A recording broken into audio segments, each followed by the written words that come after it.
Shalom saudaraku yang terkasih dalam Tuhan, kembali dalam memulai hari bersama Kristus dengan saya Pendeta Gary Tengker.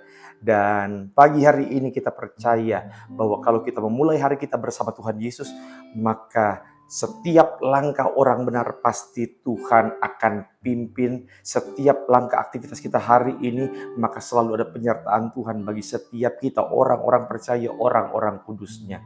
Dan kita percaya pengalaman hidup kita selalu mengajarkan bahwa tangan Tuhan yang kuat menyertai setiap kita, dan ketika tangan Tuhan menyertai setiap kehidupan aktivitas kita, maka percayalah kita akan lihat kemenangan, berkat, sukacita menjadi milik bagian kita. Tentu saja yang namanya berkat bukan berarti di mana saudara hanya berlimpah uang, tetapi saya percaya bahwa kalau engkau masih bisa hidup bahagia dengan suami istri, bangun pagi masih bisa lihat senyuman anak-anakmu, saya percaya itu pun adalah berkat-berkat Tuhan.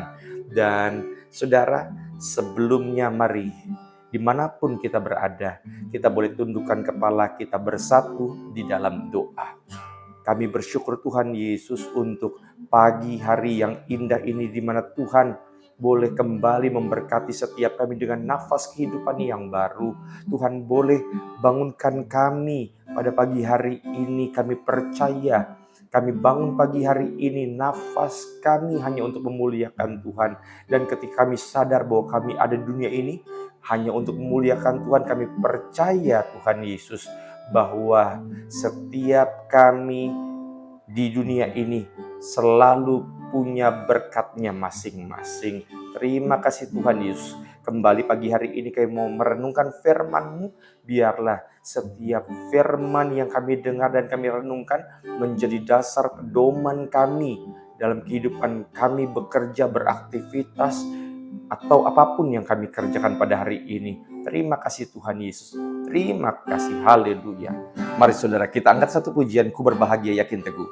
Ku berbahagia yakin teguh, Yesus abadi kepunyaanku. Aku warisnya, ku ditebus, ciptaan baru, Rohul Kudus. Aku bernyanyi bahagia, memuji Yesus selamanya. Aku bernyanyi bahagia, memuji Yesus selamanya. Aku bernyanyi bahagia, memuji Yesus selamanya. Aku bernyanyi bahagia, memuji Yesus selamanya. Memuji Yesus selamanya. Memuji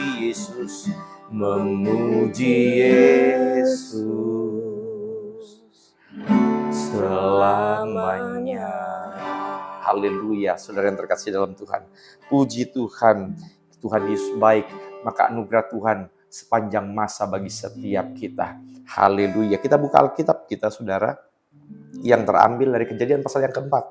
Kejadian pasal yang keempat, ayatnya yang ketiga sampai dengan ayatnya yang kelima. Kejadian pasal 4 ayat yang ketiga sampai dengan ayatnya yang kelima. Tetapi supaya kita mengerti konteksnya, kita baca dari ayat yang kedua, dikatakan selanjutnya dilahirkannya Habel adik Kain, dan Habel menjadi gembala kambing domba, Kain menjadi petani. Di ayat yang ketiga, ini yang menjadi poinnya kita. Setelah beberapa waktu lamanya, maka Kain mempersembahkan sebagian dari hasil tanah itu kepada Tuhan sebagai korban persembahan. Habel juga mempersembahkan korban persembahan dari anak sulung kambing dombanya, yakni lemak-lemaknya. Maka Tuhan mengindahkan Habel dan korban persembahannya itu.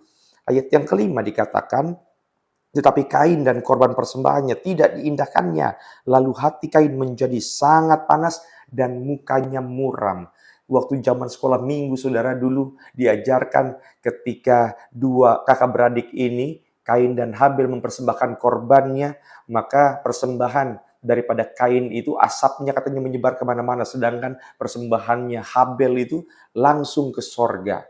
Walaupun tidak ada dasar ayatnya, saudara, tapi saya percaya mungkin maksud daripada guru-guru sekolah minggu adalah menunjukkan bahwa Habel itu persembahannya langsung diterima oleh Tuhan. Maka pertanyaan yang harus kita bahas pada pagi hari ini adalah kenapa Kain persembahannya ditolak oleh Tuhan dan kenapa persembahannya Habel itu bisa diterima, saudara yang terkasih dalam Tuhan. Dan ini menjadi pelajaran penting buat setiap kita. Banyak orang yang menyangka bahwa alasan daripada persembahan Kain ditolak karena Kain itu mempersembahkan sayur-sayuran, sedangkan Habel mempersembahkan korban domba yang memang disukai oleh Tuhan. Tapi harus saudara ingat bahwa pada zaman itu, pada masa itu, Tuhan belum menetapkan persembahan apa. Kalau dalam zaman Musa, beribu-ribu tahun sesudahnya, Tuhan sudah menetapkan bahwa persembahan itu harus dalam bentuk domba. Tapi pada zaman ini belum. Lalu kenapa sampai ditolak?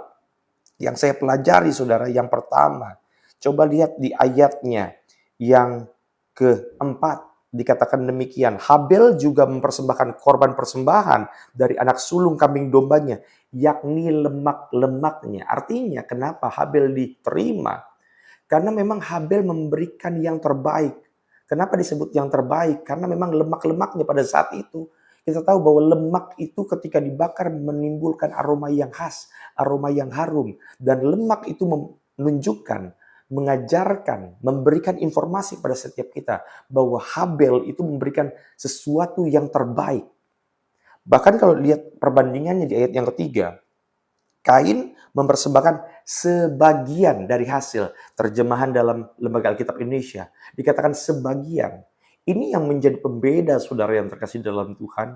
Maka Tuhan menginginkan kita memberikan yang terbaik. Beda dengan Kain. Kain hanya memberikan sebagian. Pertanyaannya, apakah ini berbicara mengenai uang? Kalau kita datang ke gereja, kita kasih uang yang paling bagus, uang yang nilainya paling tinggi. Bukan sekedar itu bicara persembahan. Apa yang dimaksud dengan persembahan yang terbaik? Roma 12 ayat 1 dikatakan, karena itu saudara-saudara, demi kemurahan Allah, aku menasihatkan kamu supaya kamu mempersembahkan tubuhmu sebagai persembahan yang hidup, yang kudus dan yang berkenan kepada Allah. Itu adalah ibadahmu yang sejati. Artinya apa? Tuhan tidak menginginkan uangmu sebenarnya. Sesungguhnya yang Tuhan inginkan adalah hatimu, hidupmu. Percuma kita kasih banyak uang tetapi hati kita menjauh, seakan-akan kita berikan persembahan itu sebagai sogokan. Tuhan, saya sudah tunaikan tugas saya, maka saya aman-aman saja. Bukan, yang Tuhan inginkan adalah hatimu, hidupmu. Itu sebabnya, saudara yang terkasih dalam Tuhan, pagi hari ini, saudara, berikan hidupmu kepada Tuhan. Karena kalau engkau berikan hidupmu kepada Tuhan, maka pekerjaanmu engkau akan lakukan dengan baik. Kalau engkau berikan hidupmu kepada Tuhan, maka engkau pasti akan jaga kekudusan. Kalau engkau berikan hidupmu kepada Tuhan, maka setiap suami pasti akan sayang sama istrinya. Kalau engkau berikan hidupmu kepada Tuhan, maka Tuhan akan menjadi prioritas. Tidak ada kata, Tuhan saya terlalu sibuk untuk berdoa, saya terlalu sibuk untuk beribadah. Enggak, kalau engkau berikan seluruh hidupmu kepada Tuhan, maka Tuhan akan menjadi prioritas. Maka saudara yang terkasih dalam Tuhan, kita sadar, kita percaya, kenapa persembahan daripada Kain itu kemudian ditolak, Habel terima. Karena Habel memberikan yang terbaik. Dan saudara tahu yang terbaik itu apa? Hidupmu. Saudara, karena yang paling diinginkan Tuhan adalah ketika kita memberikan yang terbaik. Hidup kita untuk Tuhan. Kalau kita masih boleh bangun pagi, bernapas, hidup sebagaimana kita ada, berkat-berkat Tuhan tercurah, maka yang Tuhan inginkan, saudara, adalah supaya kita berikan seluruh kehidupan kita, fokus hidup kita kepada Tuhan. Yang kedua, kenapa persembahan Habel itu diterima? Saudara perhatikan dalam ayatnya yang keempat, maka Tuhan mengindahkan Habel dan korban persembahannya itu. Ayat yang kelima, tetapi Kain dan korban persembahannya tidak diindahkannya. Saudara perhatikan urutannya. Yang ditolak pertama itu adalah Kain dan persembahannya. Yang diterima apa? Habel dan persembahannya. Artinya, saudara, Yang diterima adalah orangnya dulu, lalu persembahannya. Yang ditolak oleh Tuhan apa? Kainnya dulu. Kain, orangnya dulu. Dan persembahannya. Kenapa Tuhan menerima Habel, Tuhan menolak Kain? Karena orangnya. Makanya dalam Ibrani pasal yang ke-11, saudara yang terkasih dalam Tuhan, ayat yang keempat dikatakan, karena iman Habel telah mempersembahkan kepada Allah korban yang lebih baik daripada korban Kain. Artinya, ternyata saudara Habel itu memberikannya dengan iman. Dan apa yang dimaksudkan bukan karena iman, mungkin karena keterpaksaan. Saudara, jangan berikan sesuatu karena keterpaksaan. Berikan itu karena iman, karena kita mengasihi Tuhan. Dan kalau engkau mengasihi Tuhan, maka tidak ada hitung-hitungan. Maka saya paling gak suka kalau ada orang mulai menghitung-hitung sama Tuhan. Tuhan, bukankah engkau memberkati aku ratusan lipat kali ganda, berarti kalau aku kasih 10.000, berarti balasannya 1 juta. Ketika engkau sudah mulai hitung-hitungan sama Tuhan, maka percayalah, tidak ada berkat yang akan tercurah kepada setiap kita. Kenapa? Sudah mulai hitung-hitungan. Nanti kalau sudah Tuhan hitung kita, napasmu berapa, per hirup itu berapa, kacau kita saudara. Maka jangan hitung-hitungan sama Tuhan. Sekali lagi, ini bukan ngomongin masalah uang. Terlalu kecil kalau kita ngomongin persembahan itu masalah uang saja. Yang Tuhan mau adalah hidupmu. Jangan hitung-hitungan Tuhan. Saya kan sudah datang sama Tuhan setiap hari Minggu, 2 jam cukuplah. Itu hitung-hitungan. Jangan hitung-hitungan sama Tuhan.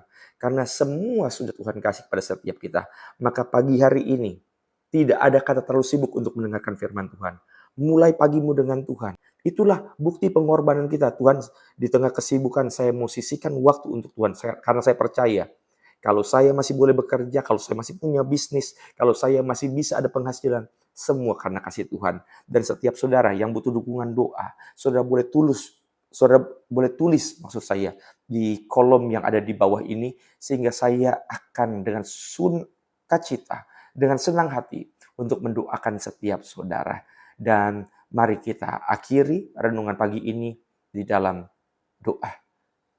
Sayang, boleh pimpin di dalam doa. Haleluya. Mari saudara, kita tundukkan kepala, kita bersatu dalam doa. Bapa yang kami kenal dalam nama Tuhan Yesus Kristus, kami bersyukur padamu buat pagi hari yang indah ini. Kami sudah memuji dan kami sudah merenungkan firman-Mu. Amin, amin. Ya Tuhan, biarlah kuasa-Mu, mukjizat-Mu terus nyata dalam kehidupan kami. Dan biarlah terus kami hidup di dalam kebenaran firman-Mu. Dan biarlah kami tetap taat kepadamu Tuhan. Dan ajarlah kami setiap hari merenungkan akan segala kebaikan-Mu. Kami bersyukur buat nafas yang Kau beri. Kami bersyukur buat segala hal yang terbaik. Dan segala sesuatu yang Tuhan berikan dan sediakan bagi kami, keluarga kami.